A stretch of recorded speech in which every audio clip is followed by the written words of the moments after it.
Muchas gracias, señor presidente. Muy buenos días. Buenos días a todos los compañeros e informadores. Es un gusto saludarlo después de varios meses. Todavía es oportuno desearle un buen año y muchos más de vida. Presidente, hace unos días nos revelaba usted que las ideas pueden estar en hibernación, pueden quedarse allí. Citaba usted al padre Hidalgo y su afán de la abolición de la esclavitud.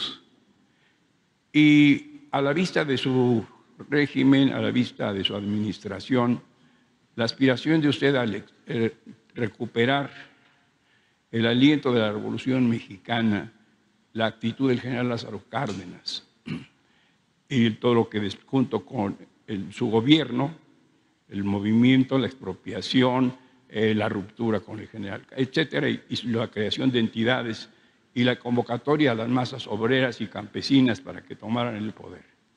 Se reanuda en usted, es su inspiración la obra del general Lázaro Cárdenas y hacia dónde la va a conducir, a dónde va a llegar el movimiento que usted ha encabezado. Es la primera pregunta. Gracias. Bueno, el general Cárdenas dejó muchas enseñanzas, es un gran presidente, el mejor presidente de México del siglo XX, sin duda, porque atendió todo, desde las demandas sociales. No creo yo que haya un presidente en la historia con tanto respeto, con tanta devoción por el pueblo, de manera sincera. Hay constancia de eso. Siempre me gusta recordar, porque uno tiene que probar lo que dice, y siempre me gusta recurrir a sus apuntes. Y en 1935, siendo presidente, porque es distinto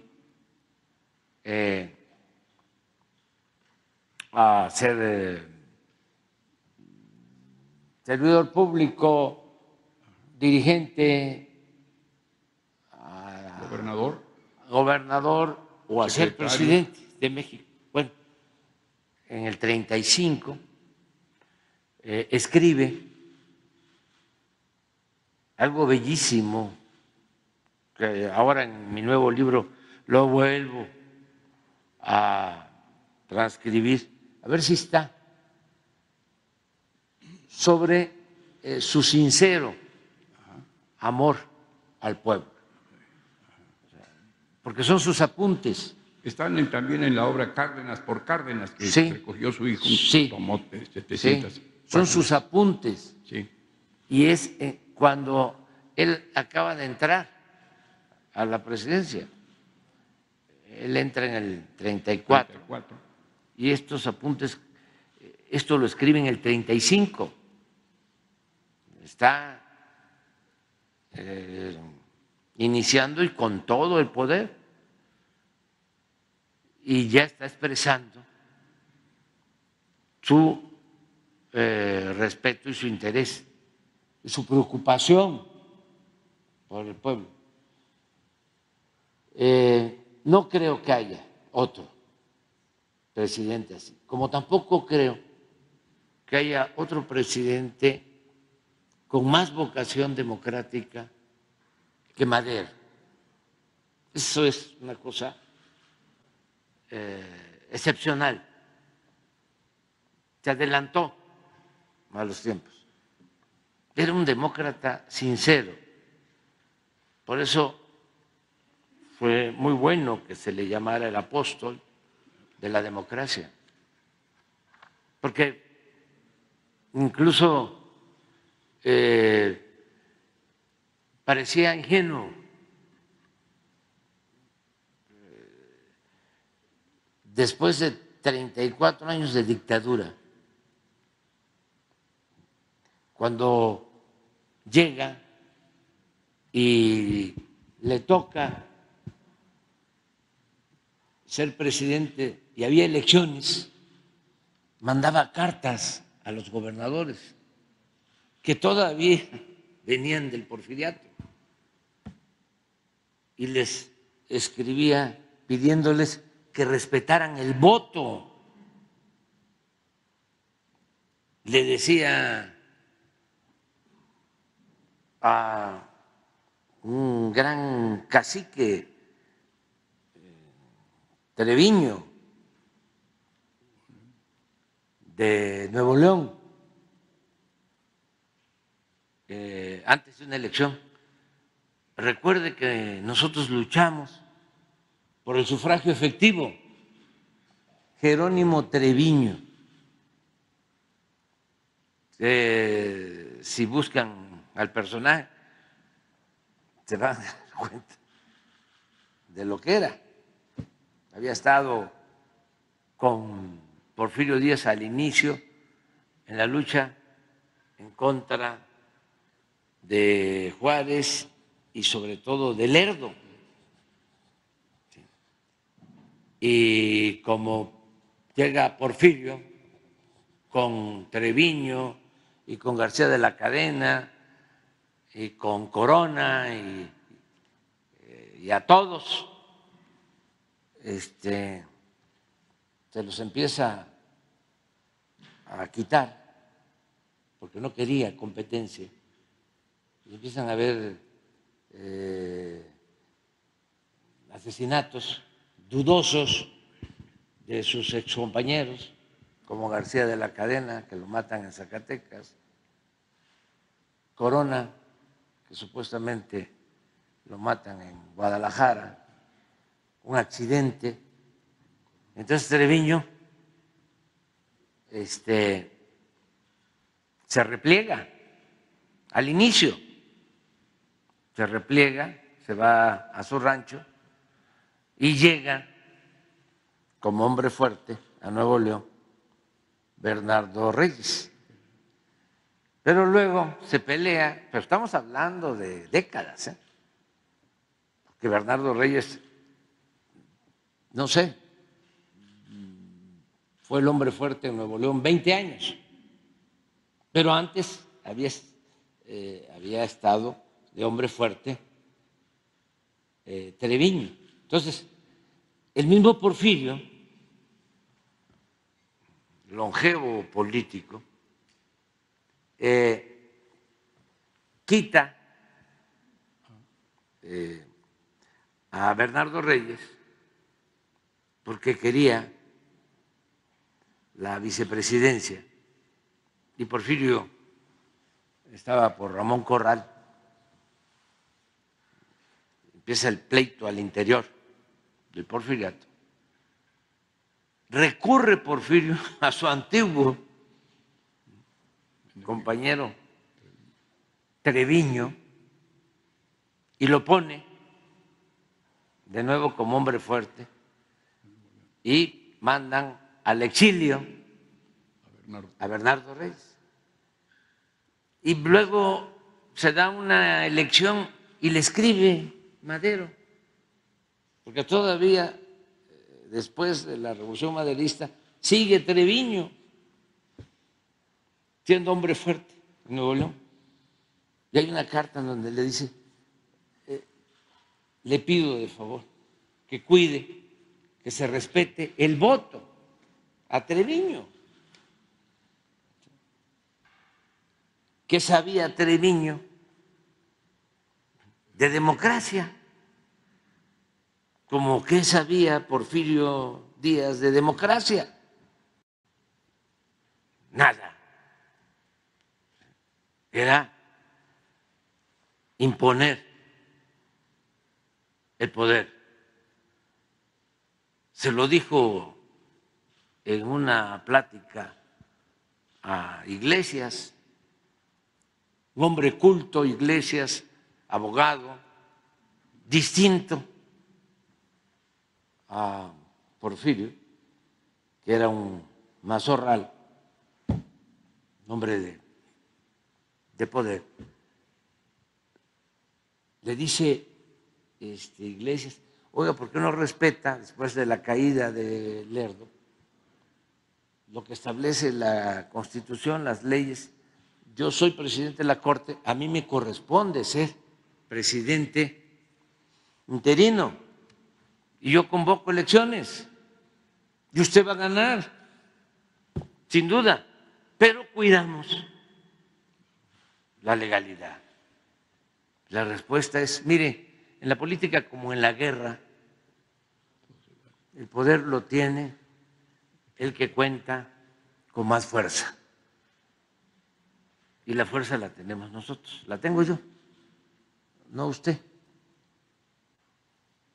Ya.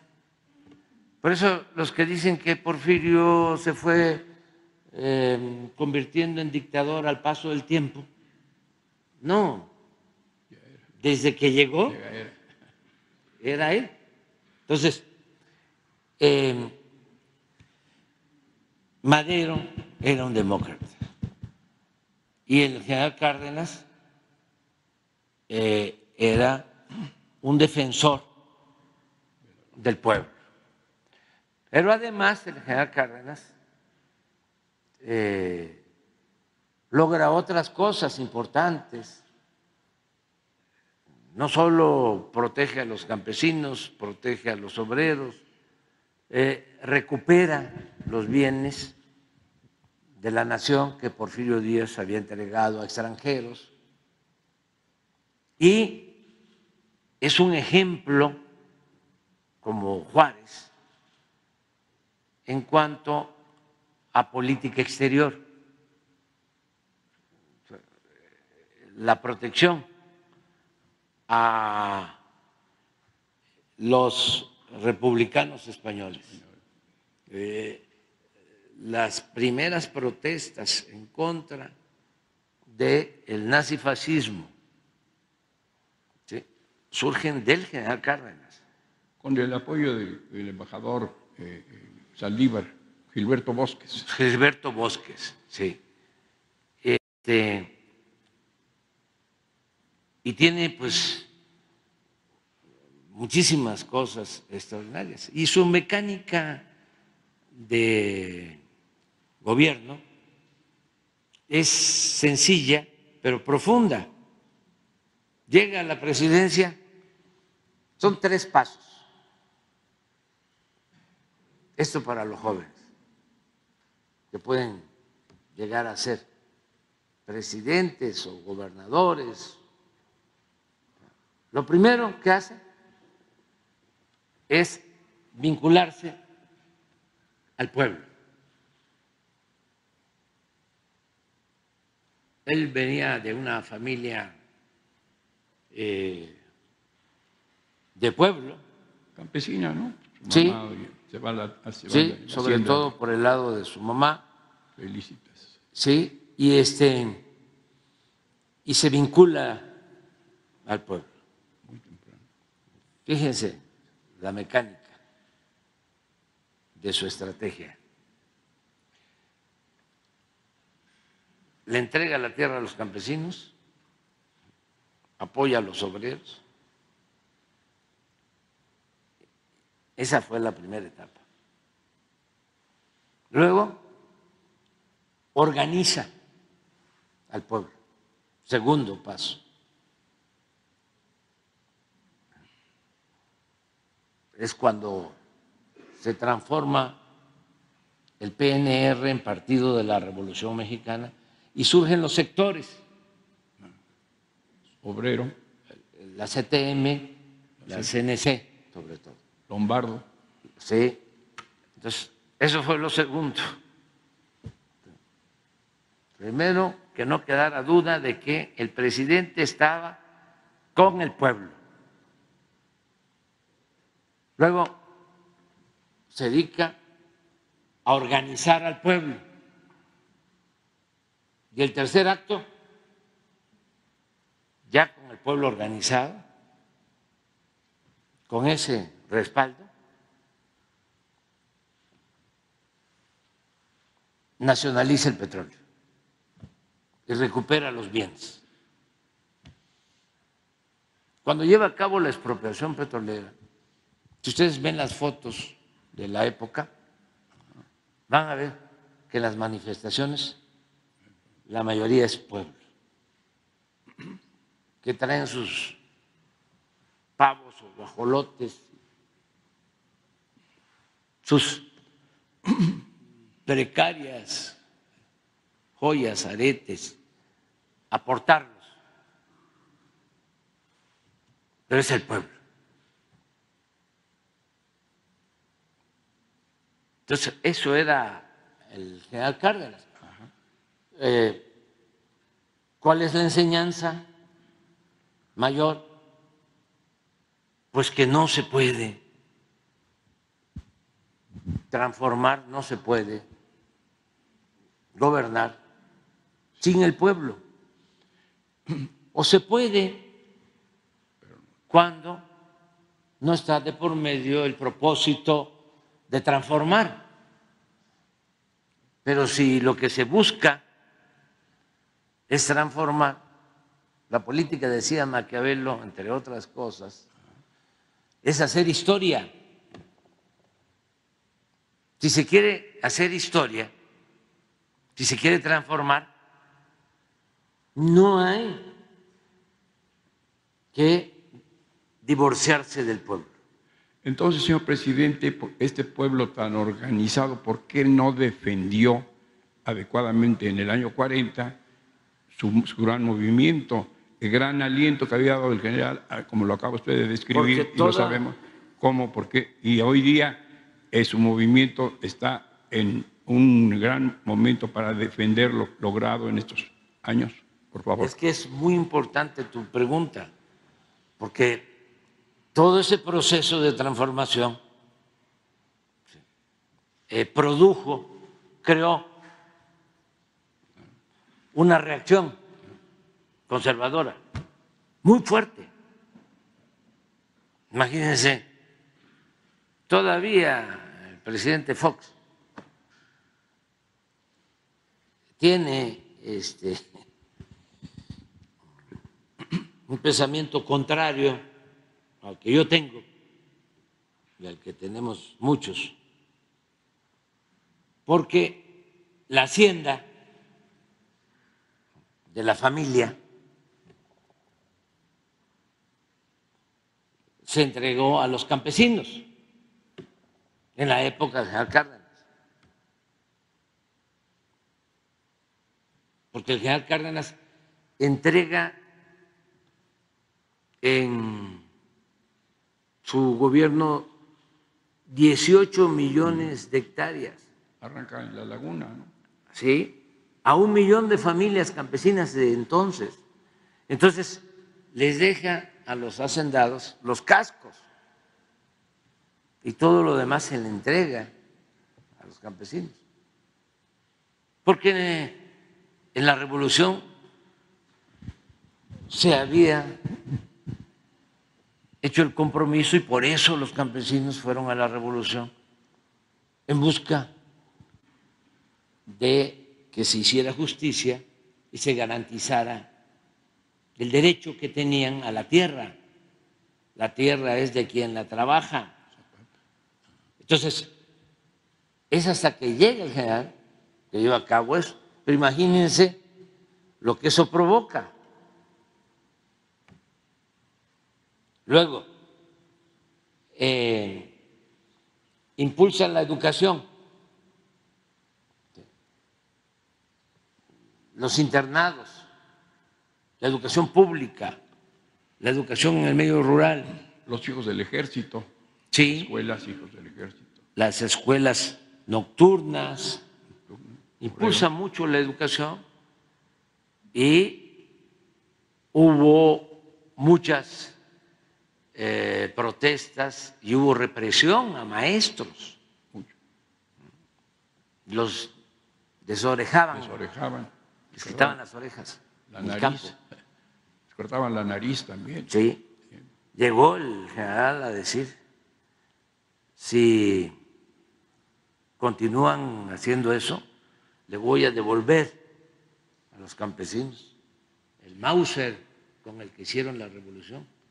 para que defiendan la tierra y la escuela. No fue fácil. Y luego vienen las huelgas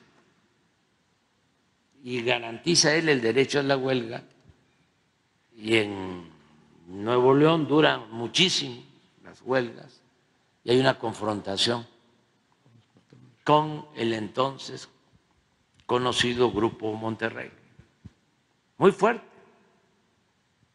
Entonces se va conformando un grupo opositor a la política del general Cárdenas. En ese ambiente, en ese contexto histórico, con esos antecedentes, se funda el PAN. 39. En el 39. Gómez Morín. Un año después de la expropiación petrolera. Entonces, hay una oposición conservadora muy fuerte, una reacción muy fuerte. Entonces, llega el momento de la sucesión y el general pues tenía dos posibilidades. Una era el general Mújica, más apegado a los principios revolucionarios, era como su maestro. Bueno, cuando sale en Palmira para discutir todas esas caminatas, para discutir la expropiación, era su calca. Sí, sí, lo cuenta el general, que antes de la expropiación caminan en aquellas noches. Cuernavaca, Morelos, se van a caminar y analizan todas las posibilidades y ahí llegan a una muy buena conclusión, porque siempre intervienen los factores externos. Ahí llegan a la conclusión de que podían llevar a cabo la expropiación sin riesgos de que nos invadieran, porque estaba en puerta la Segunda Guerra Mundial. Eso los jóvenes políticos también lo tienen que tomar en cuenta. La política es tiempo. Entonces, ahí deciden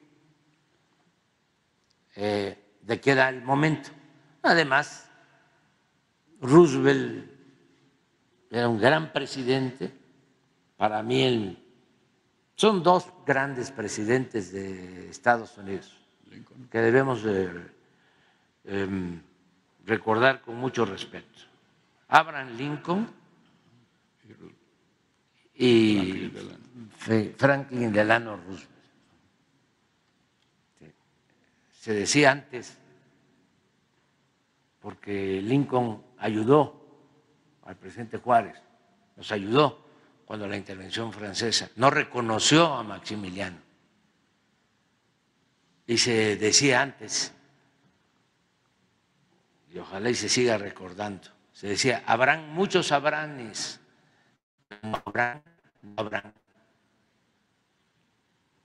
¿Cómo es? ¿Quiere repetirlo, por favor? En México habrán muchos Abranes, pero como habrán, no habrán. En honor a Lincoln. Y fíjense, Lincoln republicano y Roosevelt demócrata,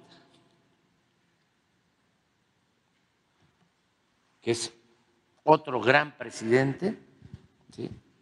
Son los dos que han tenido un trato más respetuoso con México. Entonces, en esa circunstancia toman la decisión, pero no podía el general Cárdenas, por esa reacción conservadora, decían algunos analistas, todavía hay politólogos que hablan de que el general no promovió a su paisano, maestro, amigo del alma, el general Francisco J. Múgica, por el temor a la invasión. No. Yo creo que había preocupación interna. Sí, porque se podía desatar una guerra civil. Entonces, tiene la otra opción, que es Manuel Ávila Camacho, que estaba cercano a él. Pero distante de él. También, sí, pero con una postura más centrista, conservadora. No conservadora, vamos a decir, ¿cómo le llaman ahora? Los moderados. Moderados. Católico. Soy creyente. El primer presidente que se manifiesta en esos tiempos como católico. Bueno, pero había estado con el general Cárdenas, cuando el general Cárdenas era capitán, encargado de la zona militar de Papantla, que ahí fue donde vio todos los abusos que cometían las compañías petroleras extranjeras, que ahí dominaba el Águila, toda la costa de Veracruz, y el general Heriberto Jara era gobernador de Veracruz. Pensaban igual. Y su jefe de Estado Mayor entonces era Manuel Ávila Camacho.